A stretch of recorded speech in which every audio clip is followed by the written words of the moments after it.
level. Like that, I think that's the first trailer better than the second trailer. Yeah, the first trailer was perfect because like there was even some violence. There was somebody like sneaking in, and like Ellie had to like kill that guy, and then she started playing the guitar or something, and like you just realized really quickly without like even having to play the first game, like this girl is like toughened up and is now like totally adjusted to this insane world that she lives in, and like to me that sells a game. What we just watched doesn't necessarily. I got nothing from that trailer. I got literally nothing. It was, it didn't really help with the story other than showed me tough Ellie. I don't know any of those other characters nor care Ellie wasn't even in there. That wasn't Ellie was or her. no.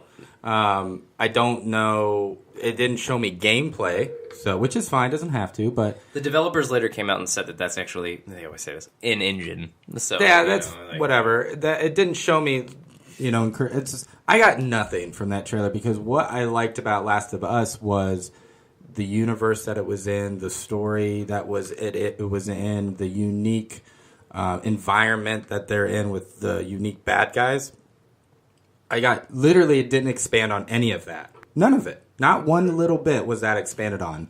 I have no idea why any of those people are doing what they're doing. Nor do I even really at this moment. Yeah. It didn't cause me to care. Do they owe you any of that, though? How long is this game going to be before it comes out? No, they don't owe me any of it, but I'm just saying that doesn't do anything. Yeah. Why did we fall in love with Last of Us 1?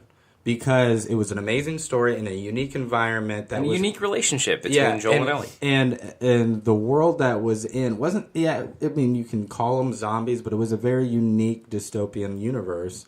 And that didn't show me any of that or expand on that. The gameplay was really cool. That didn't have gameplay. The characters that I loved and expand on them or show new characters that I would love their story or fall in love with them, that didn't do that. It literally did nothing. Now, that scene might be important when you play the game. But when you show it as a trailer for marketing, that does nothing. Like I'm going to compare it to the bank scene from... The Dark Knight, when they showed that as the marketing, the opening scene from The Dark Knight, you got to see an action scene of what the movie was going to be like, and then you got to see a character that we all know and love, which is the Joker.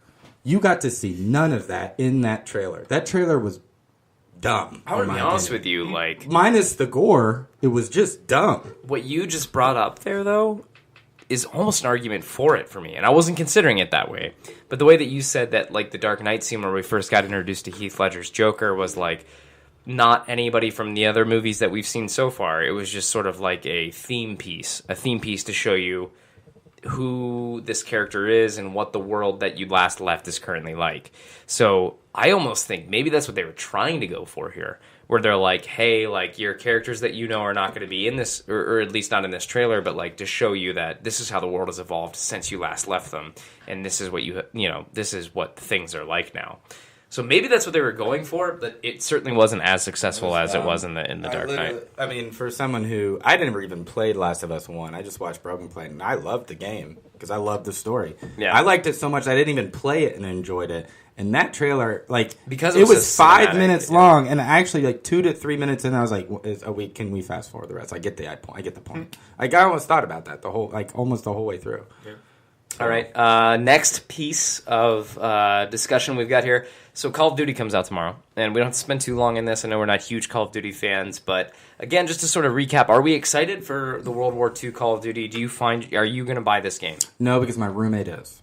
So you're going to watch him play it, maybe play it a little bit? Play a little bit on him. Yeah, and that's I'm not going to spend money on it. I'm going to get it. I'm going to get it, like, just because I got the Xbox One X. I want to play it in 4K and play the story. I'm horrible at the multiplayer. I'm not even going to pretend to be good at it, but I'm interested in a good Call of Duty story. So does it have motion controls? Nope. Not interested. I mean, the multiplayer I used to enjoy playing, like Call of Duty 3 when I was a kid, is essentially like, wide open levels where people are sniping, and you're one shot, you're dead. Very similar to way PUBG is. So it's like, hey, that aspect of the multiplayer is what I enjoy. I might as well just play PUBG because even if they bring that aspect in this game, I can't imagine it's going to be better than PUBG. Yeah, I think PUBG's kind of redefined the shooter a little bit. Like, it seems like it's added some new interesting elements. The fact that the battlefield shrinks, the fact that there's so much. I just It's like like- it so much. Yeah, Yeah. I won't. I'm interested to see how well this Call of Duty sells. I mean, I they'll am sell too. some because it's a franchise, right? And they're going back to World War II, like you said, which people are excited about. But now that like PUBG and stuff are out, I'm curious to see how much it sells. Yeah. All right. I think it's time to move on to topics, guys. And I've got a good one for today. But remember, before we do that, you can be a part of the show by emailing us at geeks, that's GEEKS, at HOTYB.co. You can also reach out to us on Twitter, that's at HOTYB_show. If you have a topic or a question for the gang, we're happy to answer that for you. So, now it is time for... Topics. Okay, cool. Almost there that time, but we're kind of getting close. All right, so this one's kind of a serious one, honestly. This is a little bit more of a serious topic. I was going to do a Justice League one, but I actually have a better one. So, this is, again, I feel like you have to tread lightly whenever you talk about something like this. And I'm actually being serious. I know you guys can never tell with me. There are allegations that have come out against Kevin Spacey recently, so I'll open it up. That's how serious we're gonna get here for this. And just to recap what that means. So Kevin Spacey was recently accused by Anthony Rapp, who is actually an actor on the new Star Trek show, and he's been on Broadway for a while, and anyways, been in show business for a time. And he has come out and said that back in like the late 80s, when he was first in the industry, Kevin Spacey essentially forced himself on him and attempted to rape him. I can't think of a better way to say that. Kevin Spacey then came out of the closet and said it's that he's a gay man, and the gay community was not super pleased with that because that's not really the right time to come out when you're trying to bury the lead. Came out a while ago. I thought he was gay a while ago. I think it was widely known that he was kind of one of those he was unspoken. bisexual and had relationships with both men and women. But this is like how he officially chose to come out, and he was essentially trying to bury the lead. What the issue was.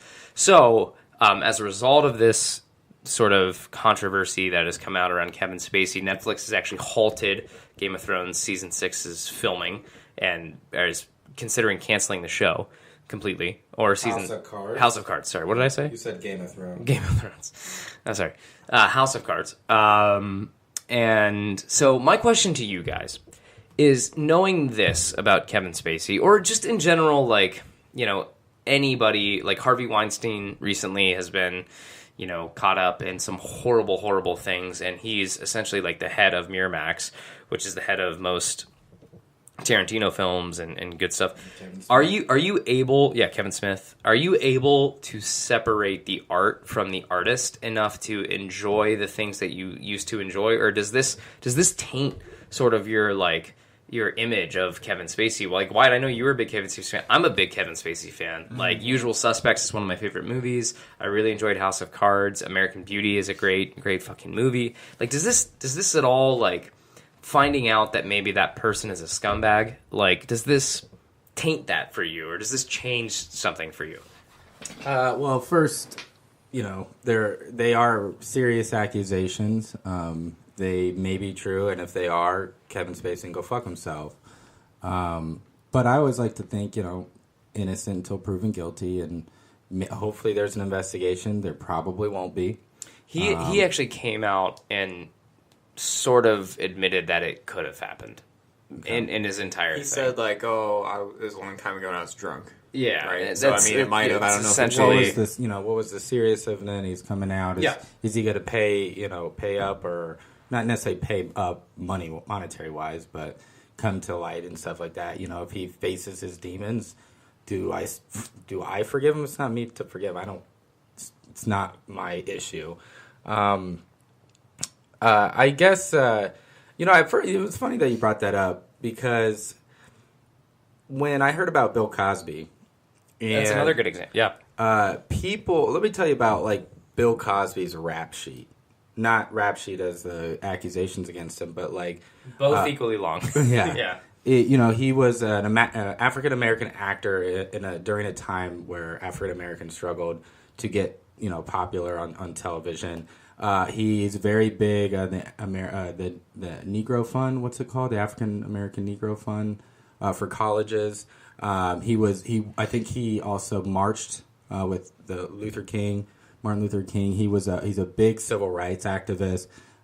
He donates a ton of money and promotes a lot of money for charity. I mean, that guy, on that rap sheet alone, people worship this guy in the sense of what an amazing person he is. Not only is he a comedian, I read Fatherhood. I read this book. I saw his stand-up with my dad. And I was like, that guy is amazing. But, I don't have that connection with him. And when I found out about him, I was just like, oh, wow, that's another, dinosaur or another guy that just kind of destroyed his own career. Mm-hmm. But then I started comparing. I was like, what if I found out that Patrick Stewart did all this?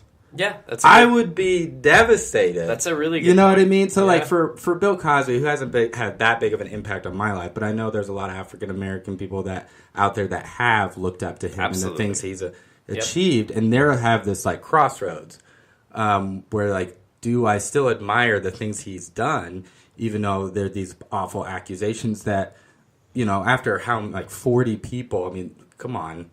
40 people women have accused him of certain things, and you get kind of nervous that they're potentially true. But then I started thinking, I was like, what if Patrick Stewart did that? And I'd be like, oh my gosh, because I've looked up to Star Trek my whole life. And it's Next Generation's my favorite show. And I was like, I don't know. You kind of have to put yourself, like, it has to happen for me to be able to answer that. Yeah. Would Star Trek go away from me? Probably not. Would I be able to watch the show? Probably. Would I look up to Patrick Stewart? Probably not anymore, no. Mm. What do you, like, where are you coming down on Kevin Spacey, though? Because I know you're a big fan of him, and at least maybe I'm not as big a fan of Kevin Spacey as I am in typically the roles that he takes and, like, the movies that he participates in. Yeah, because you got to compare him, like, Patrick Stewart. First of all, it's Sir Patrick Stewart. He was Star Trek. Yeah. Yeah. He's Sir Patrick Stewart. He's done way more for the industry than just Star Trek. And the guy is an art piece. I mean, he lives in a castle, and he talks about, and he helps a lot of charities for children and stuff like that. And he's such a goofball. Kevin Spacey, I don't know anything other than his work. Yeah. And nothing. So him as a person probably wouldn't kill me. I would still hate to see House of Cards not get ended. Do I think, am I the man to say what should happen to Kevin Spacey, what should happen to his work? No, I think that's better for better people to judge certain things like that. But it does, if it's true, and if it's not, I think if it's true or if it's not, it sucks either way. It really does. Really, it's just a bad situation, yeah.